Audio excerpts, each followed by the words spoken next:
ប្រសិនបើចង់រស់រានមានជីវិតនៅក្នុងស្ថានភាពដែលយើងកំពុងរស់នៅក្បែរវងខ្លានិងចចកជំរឿសដែលចាំបាច់គឺស្វែងរកអាវុធដែលមានអានុភាពខ្លាំងក្លាមកការពារខ្លួនតថភាពនេះបានស្ដែងយ៉ាងច្បាស់កន្លែតតាមរយៈប្រវត្តិសាស្ត្រនៃការប្រជែងគ្នារវាងគូសត្រូវដ៏ស្វិតស្វាញពីរគឺប្រទេសឥណ្ឌានិងប៉ាគីស្ថាននៅពេលដែលឥណ្ឌាអាចអភិវឌ្ឍអាវុធនុយក្លេអ៊ែរបានប៉ាគីស្ថានក៏ខិតខំប្រឹងប្រែងផលិតអាវុធនេះរហូតបានសម្រេចហើយនៅពេលដែលប៉ាគីស្ថានផលិតបានយន្តហោះចម្បាំង JS-17 ឥណ្ឌាវិញក៏អាចផលិតបានយន្តហោះចម្បាំង Dacia បានដូចគ្នាផងដែរនៅវីដេអូមុនបងប្អូនបានស្គាល់រួចមកហើយអំពីសមត្ថភាពដ៏លេចធ្លោរបស់ JS-17 ថ្ងៃនេះពួកយើងនឹងនាំអារម្មណ៍បងប្អូនមកស្វែងយល់អំពីយន្តហោះចម្បាំងចំនួនទី 4.5 របស់ឥណ្ឌាវិញម្ដងតើយន្តហោះចម្បាំង Dacia នេះមានសមត្ថភាពពិសេសនិងបច្ចេកវិទ្យាខ្លាំងកម្រិតណាតោះទស្សនាវីដេអូនេះទាំងអស់គ្នាដូចតទៅ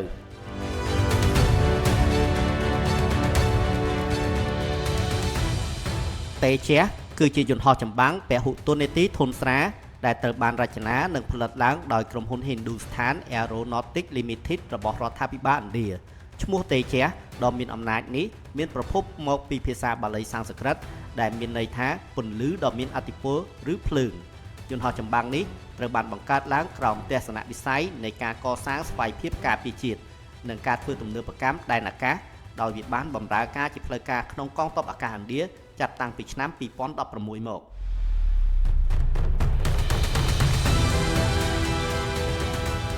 បទថាវាជាយន្តហោះចម្បាំងធុនស្រាលក៏ប៉ុន្តែសមត្ថភាពបច្ចេកវិទ្យានិងប្រព័ន្ធអាវុធរបស់ Dacia ត្រូវបានរៀបចំឡើងយ៉ាងទំនើបជាទីបំផុតចំណុចដែលលេចធ្លោដំបូងគេគឺការរចនាស្លាបរាងត្រីកោណគ្មានកន្ទុយដែលតួខ្លួនរបស់វាជាង 45% ផលិតឡើងពីសារធាតុកាបូនការរចនាបែបនេះធ្វើឲ្យយន្តហោះមានទម្ងន់ស្រាលនិងមានភាពស្វិតធ្វើឲ្យប្រព័ន្ធរ៉ាដារបស់សត្រូវពិបាកចាប់សញ្ញានិងផ្ដល់ភាពបត់បែនខ្ពស់បំផុតក្នុងការប្រយុទ្ធគ្នានៅលើអាកាសយន្តហោះចម្បាំងនេះប្រើប្រាស់ម៉ាស៊ីនតូប្រភេទ S404 របស់សហរដ្ឋអាមេរិកនិងត្រូវបានគេបំពាក់ដោយប្រព័ន្ធស្កេនអេឡិចត្រូនិកប្រភេទ AESA រួមជាមួយនឹងប្រព័ន្ធការពារខ្លួនអេឡិចត្រូនិកកម្រិតខ្ពស់ Pilot ក៏ត្រូវបានផ្ដល់ជូននូវមួកសុវត្ថិភាពឆ្លាតវៃដែលភ្ជាប់សញ្ញាបញ្ជាផ្ទាល់ជាមួយប្រព័ន្ធអាវុធដែលបច្ចេកវិទ្យានេះអនុញ្ញាតឲ្យពួកគេអាចចាក់សោគោលដៅសត្រូវបានភ្លាមៗដោយគ្រាន់តែប្រើកែវភ្នែកសម្លឹងទៅមើលគោលដៅនោះតែប៉ុណ្ណោះ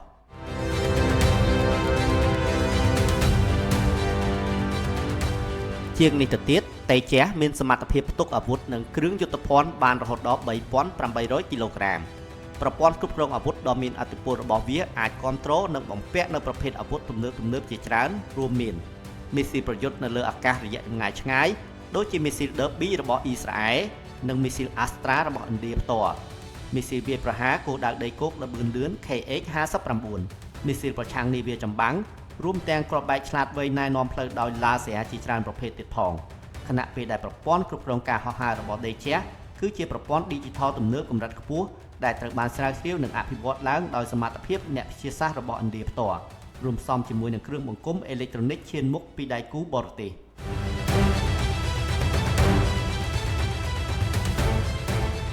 Daciaត្រូវបានគេប៉ាន់ស្មានថាមានតម្លៃចន្លោះពី30ទៅ35លានដុល្លារអាមេរិកក្នុងមួយគ្រឿង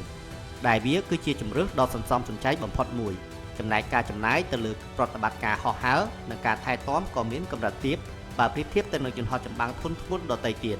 នេះគឺជាកត្តាអន្តរគ្រោះខ្លាំងសម្រាប់ប្រទេសដែលមានថវិកាការពារជាតិមានកម្រិតក៏ប៉ុន្តែចង់បានខែការពារអាកាសដែលមានប្រសិទ្ធភាពខ្ពស់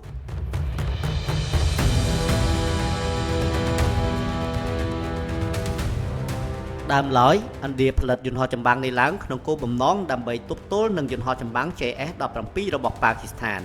បើដូចនេះតើរវាងយន្តហោះចម្បាំងទាំងពីរមួយណាមានប្រៀបខ្លាំងជាងជាការពិតយន្តហោះចម្បាំងទាំងពីរនេះស្ថិតនៅក្នុងប្រភេទយន្តហោះចម្បាំងធុនស្រាលដែលមានម៉ាស៊ីនតូដូចគ្នាក៏ប៉ុន្តែមានចំណុចខុសប្លែកគ្នាមួយចំនួនដូចតទៅចំពោះសម្ភារៈនិងរចនាសម្ព័ន្ធតួខ្លួនDaciaមានប្រៀបខ្លាំងជាង JS-17 ដោយសារតែវាប្រើប្រាស់សមាសធាតុកាបូនរហូតដល់ 45% នៃតួខ្លួនដែលធ្វើឲ្យវាមានទម្ងន់ស្រាលជាងនិងមានអាយុកាលប្រើប្រាស់បានយូរចំណែក JS-17 របស់ប៉ាគីស្ថានតួខ្លួនភាគច្រើនប្រើប្រាស់លោហៈធាតុអាលុយមីញ៉ូមបែបប្រពៃណីចំពោះកម្លាំងម៉ាស៊ីននិងការហោះហើរDaciaរបស់ឥណ្ឌាប្រើប្រាស់ម៉ាស៊ីន S404 របស់សហរដ្ឋអាមេរិកដែលត្រូវបានគេទទួលស្គាល់ថាជាម៉ាស៊ីនដែលមានស្ថិរភាពខ្ពស់និងងាយស្រួលក្នុងការថែទាំហ ហើយមានបច្ចេកវិទ្យាដុតឆេះកាត់បន្ថយផ្សែងបានយ៉ាងល្អផ្ទុយទៅវិញយន្តហោះចម្បាំង JS-17 ប្រើប្រាស់ម៉ាស៊ីនរបស់រុស្ស៊ីឬម៉ាស៊ីនអភិវឌ្ឍជំនាន់ថ្មីរបស់ចិនទោះបីជាវាផ្ដល់កម្លាំងរុញច្រានខ្លាំងនិងមានកម្រិតសន្ទុះល្អតែវាមានអត្រាស៊ីប្រេងនិងបញ្ចេញផ្សែងច្រើនដែលងាយធ្វើឲ្យសត្រូវអាចមើលឃើញវាដោយភ្នែកទទេក្នុងការប្រយុទ្ធចម្ងាយជិត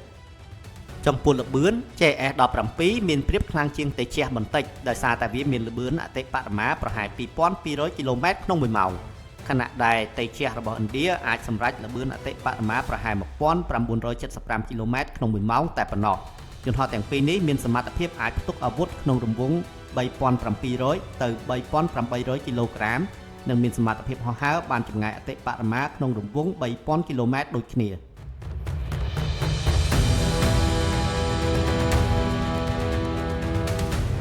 ប្រសិនបើយន្តហោះចម្បាំងទាំងពីរនេះត្រូវប្រឈមមុខគ្នានៅក្នុងសមរភូមិពិតគេពិតជាពិបាកខ្លាំងណាស់ក្នុងការកំណត់ចាញ់ឈ្នះព្រោះសមត្ថភាពបច្ចេកទេសជាទូទៅរបស់ពួកវាមានកម្រិតប្រហាក់ប្រហែលគ្នាយ៉ាងណាមិញគេនៅតែអាចកំណត់ចាញ់ឈ្នះបានដោយផ្អែកទៅលើកត្តាពីរយ៉ាងសំខាន់ក្នុងនោះគឺជំនាញនិងបទពិសោធន៍របស់អ្នកបើកបររួមជាមួយនឹងប្រព័ន្ធគ្រប់គ្រងក្នុងការប្រយុទ្ធរៀងៗខ្លួនដូចជាសមត្ថភាពស្កេនរបស់ប្រព័ន្ធរ៉ាដានិងប្រព័ន្ធតំណភ្ជាប់ទិន្នន័យ Data Link របស់គេរៀងៗខ្លួនអ្វីដែលគួរឲ្យកត់សម្គាល់ទាំងប៉ាគីស្ថាននិងឥណ្ឌាដើម្បីតែទប់ទល់អំណាចយោធារៀងៗខ្លួនពួកគេបានវិវត្តខ្លួនពីអ្នកប្រើប្រាស់ទៅជាអ្នកផលិតនិងចែកចាយទាំងពីរប្រទេសតែម្ដងរវាងយន្តហោះចម្បាំងទាំងពីរនេះតើបងប្អូនពេញចិត្តមួយណាជាងសូមចែករំលែកមតិយោបល់របស់បងប្អូននៅក្នុងប្រអប់ comment ខាងក្រោមប្រសិនបើចូលចិត្តវីដេអូនេះសូមកុំភ្លេចចុច like share និង subscribe ជួបគ្នានៅវីដេអូបន្ទាប់សូមជម្រាបលា